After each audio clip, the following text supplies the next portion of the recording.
Aujourd'hui, nous allons vous présenter un tuto concernant un contrôle technique du véhicule. Donc sachez que celui-ci est obligatoire pour les véhicules qui ont plus de 4 ans. Donc tout d'abord, je vous conseillerais d'effectuer un entretien à votre véhicule, ce qui va permettre de remplacer le filtre à air et ce qui vous aidera à la pollution. Donc le véhicule présenté est une Renault Mégane 1,9 litre DCI, mais sachez que pour tout véhicule, c'est identique.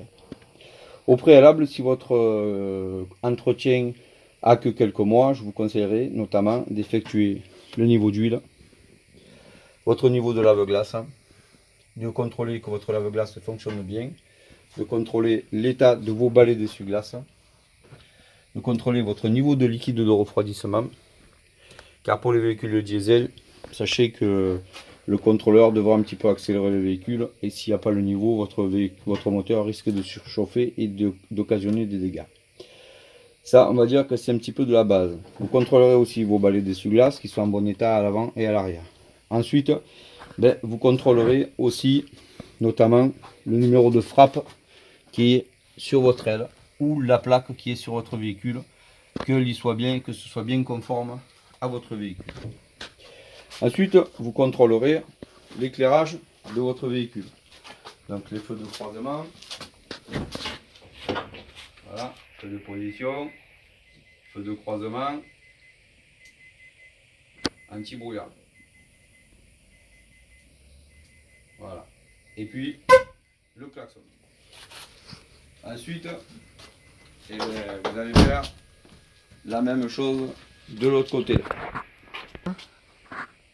Vous contrôlerez aussi l'éclairage de votre véhicule. Donc les feux de position, les feux de stop, les feux anti-brouillard arrière, les feux de détresse et le clignotant. Vous n'oublierez pas les feux de plaque. Vous regarderez aussi l'état général de vos plaques minéralogiques, qu'elles soient en bon état, lisibles et bien fixées. Si toutefois il venait à manquer un chiffre sur la plaque, moi je vous conseille de la faire refaire. Donc vous contrôlerez aussi vos rétroviseurs, qui soient en bon état, bien fixés, et puis surtout que les vitres, elles soient présentes. Autre chose que j'aurais pu vous dire, je vous conseille aussi de regarder votre niveau de liquide de frein. Car si l'huile est trop bas, comme je vous l'ai dit dans les tutos sur entretien, c'est que forcément vos plaquettes de frein, elles commencent à être usées. Donc si toutefois il est trop bas, je vous conseille de faire soit intervenir votre mécano ou alors de démonter vos roues et de regarder si toutefois il n'y a pas une fuite ou si vos plaquettes de frein à l'avant ou à l'arrière ne sont pas usées.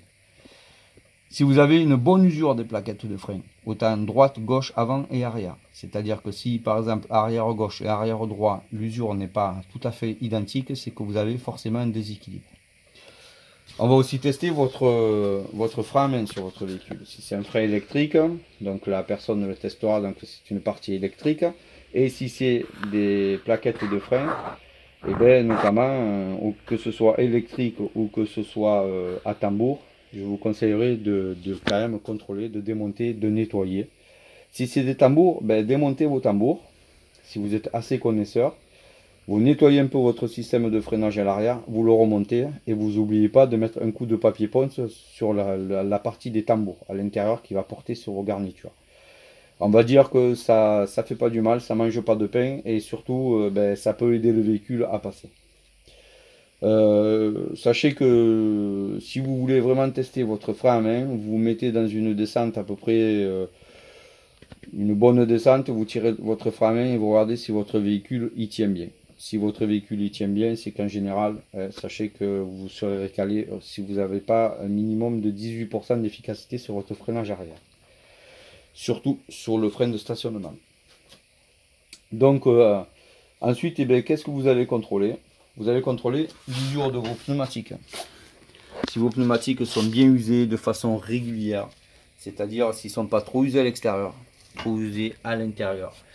S'il reste suffisamment de gomme sur votre pneumatique, donc au niveau du témoin d'usure, ou qu'on appelle sur votre pneumatique le symbole TWI, il faut qu'il soit au-dessus de 1,2 mm.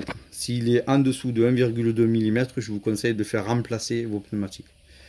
Sachez aussi que si vos pneumatiques sont usés en escalier, ça peut être aussi un problème d'amortisseur. Donc notamment, je vous conseillerais de remplacer les amortisseurs. Cependant, sachez que la désymétrie de l'amortisseur n'a tout à fait rien à voir avec l'usure de votre amortisseur. La désymétrie, c'est le point de force sur l'amortisseur. Et ce point de force, il peut très bien y avoir un point de force, mais votre amortisseur fuira. Sachez que le contrôleur va regarder si votre amortisseur fuit. S'il fuit, automatiquement, le véhicule sera aussi recalé. Donc tout ça, c'est des petits points que vous pouvez faire. Vous pouvez aussi regarder l'opacité de vos feux, notamment sur les feux en plastique. Et bien, quand ils commencent à être un peu trop vieux ou que le véhicule a trop séjourné au soleil, et bien ça devient opaque. Soit vous achetez un kit rénovation, mais sachez que il est très facile de les entretenir. Si tous les 3 mois, lors de l'achat du véhicule, ou au moins 2 fois par an, vous y mettez du lustrant dessus, votre optique sera protégée du soleil, notamment des ultraviolets, et vous n'aurez pas à le remplacer quand ça sera beaucoup trop opaque. Donc ceci, c'est un feu que j'ai refait il y a quelques temps de ça. Donc j'y mets un petit coup de lustrant tous les 2-3 mois. Et pour l'instant, ça n'a pas trop bougé. Donc là, en fait, ce que je vais faire, notamment pour pouvoir un petit peu vous aider, je vais démonter un tambour à l'arrière pour vous montrer le nettoyage que vous aurez à effectuer. Vous voyez qu'en démontant votre tambour à l'arrière, vous avez accès à votre amortisseur arrière sur ce véhicule-là. Donc vous voyez bien que celui-là ne fuit pas. Vous regardez éventuellement, si les durites ou le câble de frein à main sur ce véhicule-là, il n'est pas abîmé, s'il n'est pas pincé, si toutefois ça peut aussi, notamment le frein à main est là, ça peut aussi créer un déséquilibre sur le véhicule. Et malheureusement, vous n'aurez pas l'usure du même côté droite et gauche de votre véhicule. Et là, forcément, vous aurez un déséquilibre. Et ça vous sera signalé. Pour démonter donc votre tambour à l'arrière, vous mettez une vitesse à votre véhicule, une cale. Vous montez votre véhicule, vous n'oubliez surtout pas de mettre une chandelle sous le véhicule. Vous desserrez votre frein à main, afin que le tambour soit libre comme là. Voilà. Donc moi au préalable, j'aurais démonté la roue, le cache qui va là, pour un petit peu avancer le travail. Si vous oubliez de desserrer le frein à main, notamment le tambour, vous ne pourrez pas le sortir. Sachez que sur certains véhicules, il vous faudra un extracteur pour sortir le tambour. Donc si vous n'avez pas l'extracteur, ne tentez pas de démonter le tambour, vous n'y arriverez pas. Sur celui-là, j'ai un coup de chance, j'ai pas besoin d'extracteur. Même si toutefois, j'avais eu besoin d'un extracteur, j'étais quand même équipé. Donc là, vous dévissez le boulon central, vous l'enlevez, voilà. Donc là, forcément, vous allez avoir accès. Là, c'est le roulement en fait que je desserre, et le roulement est pris dans le tambour. Donc, vous sortez le boulon qui est là. Vous sortez ensuite votre tambour. Vous avez vu, c'est tout simple. Et voilà votre freinage. Votre freinage qui est là. Donc là, vous voyez, c'est 2 ferrots d'eau. Et donc, comme on peut voir, il en reste encore un petit peu. Donc moi, j'ai pas vraiment de souci de freinage avec le véhicule. Donc voilà. Je vous explique un petit peu. Cette dentelure là, c'est ce qui sert à votre ABS sur votre véhicule. Sachez que c'est ce qui va donner l'information. Vous avez le capteur qui est là. Ça, c'est votre capteur ABS. Lui, il va donner l'information là-bas à votre calculateur. Tout simplement, en cas de souci, pour que ça puisse compenser d'un côté et de l'autre. Voilà.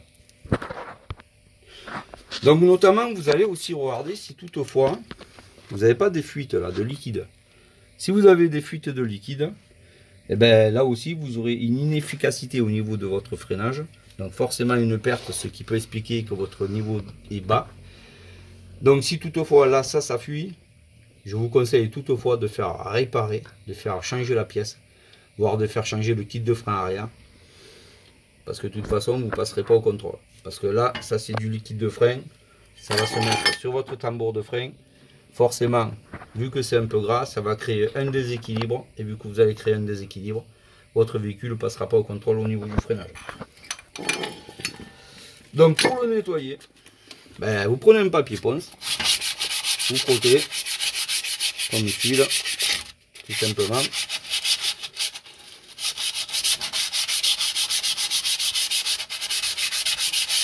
Voilà, vous remettez ça à peu près. Et surtout pour enlever le glaçage qu'il y a dessus. Voilà, faites pareil de l'autre côté.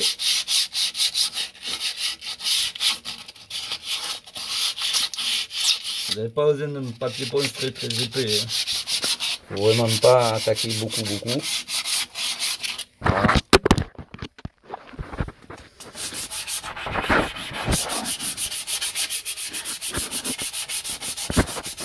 Voilà. Donc là, vous pouvez mettre après un coup de nettoyant frein là-dessus.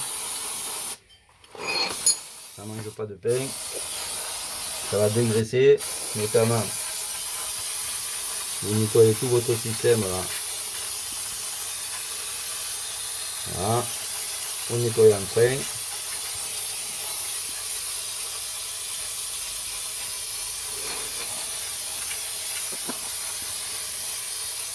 Voilà. Donc après, hop là. J'avais mis au préalable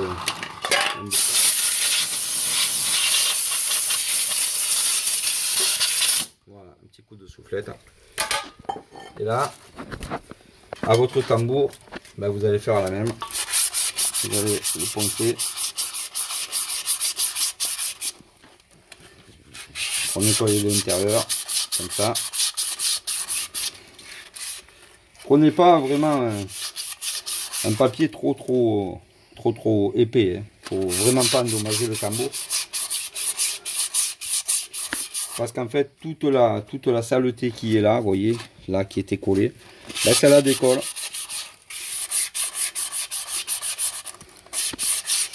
Et donc ça va permettre à vos plaquettes qui sont là, eh ben, de bien porter sur le tambour. Voilà.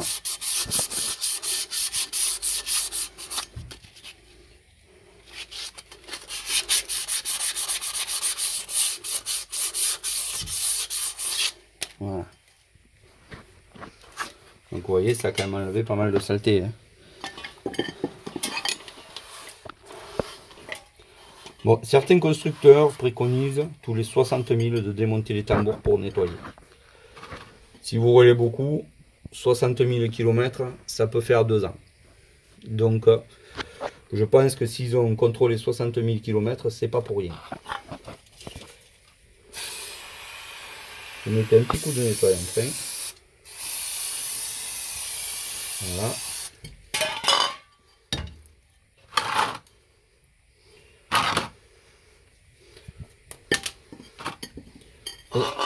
Et vous séchez bien comme il faut. Voilà. Vous n'avez pas besoin de faire plus. Ça c'est la bague qui va au fond.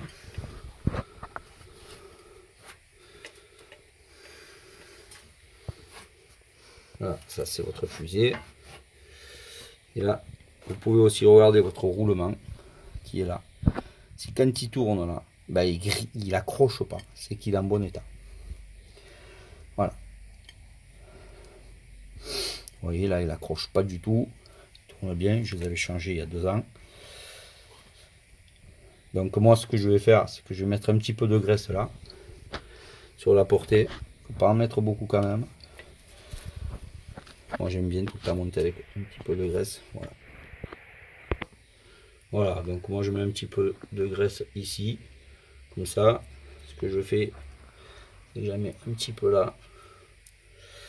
Vraiment pas beaucoup. Hein. Comme ça. Comme ça. Voilà. Là. Et là vous avez votre frein à main qui passe derrière. Voilà. Bon. Il n'y a vraiment pas besoin de mettre des grosses quantités. Donc là vous voyez, ça fuit pas. Donc il n'y aura pas besoin de remplacer. Si ça fuit, faut remplacer droite et gauche. Je vous le conseille. Pour vous montrer votre tambour, vous le remboîtez. Voilà, tout simplement. Hop. Vous remettez votre boulot. Donc, sachez qu'il n'y a pas vraiment de réglage sur ces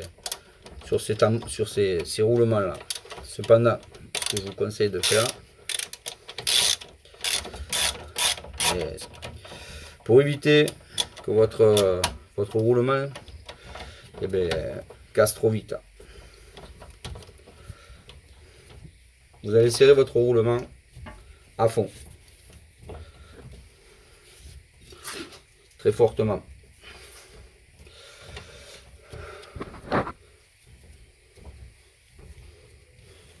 Voilà.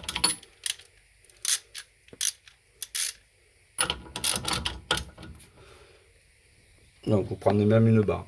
Ensuite vous prenez une clé dynamométrique et vous desserrerez votre roulement avant de prendre la clé dynamométrique et vous le serrerez à 17 kg avec votre clé dynamométrique. Si vous serrez trop votre roulement sur la fusée, vous allez contraindre le roulement. Et sachez que au bout de 6 mois, il est mort. Ça m'est arrivé. Donc bon, il vaut toujours mieux utiliser une clé dynamométrique. Donc sur ce coup-ci, c'est 17 kg. Donc voici ce que c'est une clé dynamométrique. Donc vous voyez les gradués là. Donc en newton et kilo. Voilà. Et là c'est des DA. Voilà. Donc sachez que 17 kg c'est égal à 17 newtons. Donc là vous réglez à 17 newtons.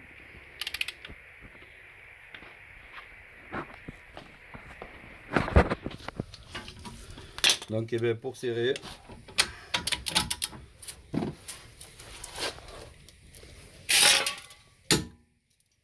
là on est serré à 17 kg. Vous n'avez pas besoin de plus. Voilà. Ça va pas se barrer.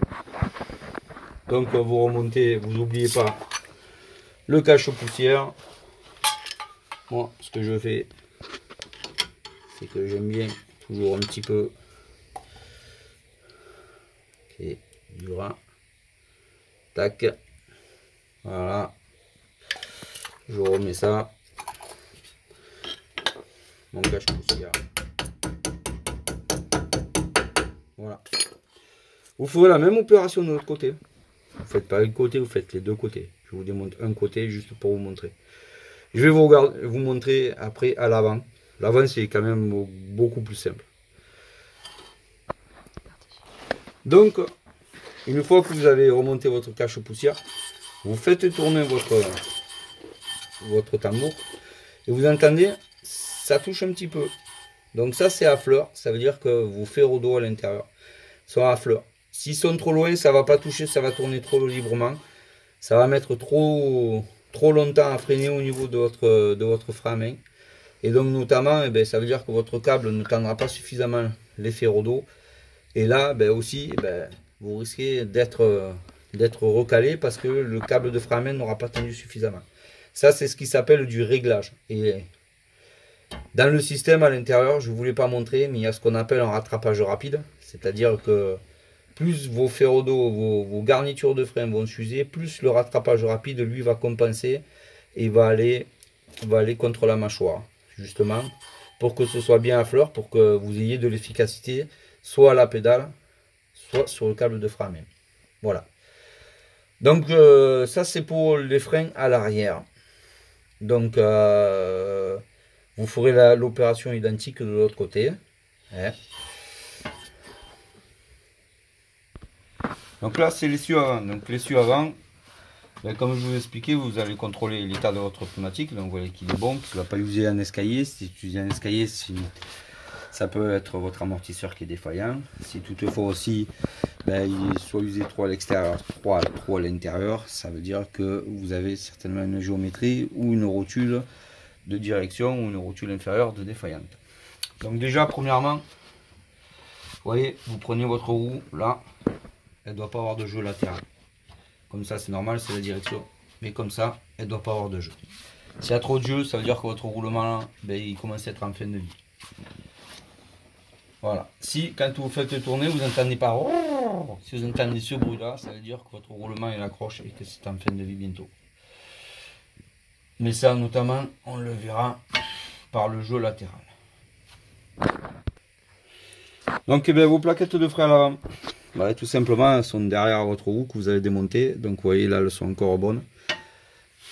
Donc, vous regardez qu'elles soient bien usées d'un côté et de l'autre. Si elles sont usées équitablement d'un côté et de l'autre, et droite-gauche, vous n'avez pas trop de soucis à vous faire.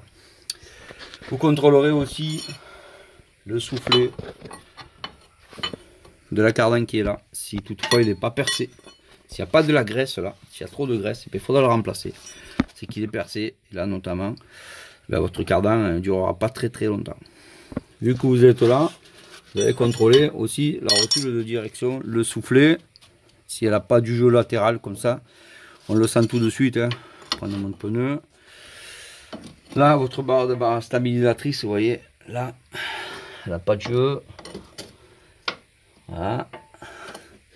Votre rotule inférieure qui est là. Voilà. Elle n'a pas de jeu. C'est bon. Donc là, on va dire que c'est vraiment du vite fait. Votre amortisseur, là, si toutefois, ben, c'est pas trop gras là. Et là, vous voyez encore le cache-poussière. Donc voilà. Voilà. Voilà, bon écoutez, je pense que ceci vous aura un petit peu aidé, notamment pour effectuer quelques petites vérifications et partir un peu plus serein pour le contrôle de votre véhicule. À l'intérieur de votre véhicule, vous contrôlerez vos ceintures de sécurité, qu'elles fonctionnent bien, qu'elles s'arriment bien sur chaque point, qu'elles soient toutes présentes bien sûr. Vous contrôlerez aussi votre ventilation, qu'elle se déclenche bien. Et puis je vais vous souhaiter, mon caméraman et moi-même, un bon petit travail avant votre contrôle technique. N'oubliez pas, si vous avez aimé cette vidéo, mettez un petit pouce bleu, ça fait toujours plaisir. Mon caméraman et moi-même, sachez qu'on est très content de voir que nous avons de plus en plus d'abonnés et notamment de conseils. Et aussi de bons commentaires. Donc n'hésitez pas à mettre vos propres commentaires, à nous donner aussi quelques petites informations, hein, parce que c'est autant bien de partager. En attendant, eh bien, bonne continuation à vous, et puis à une prochaine. À ciao ciao. Ciao.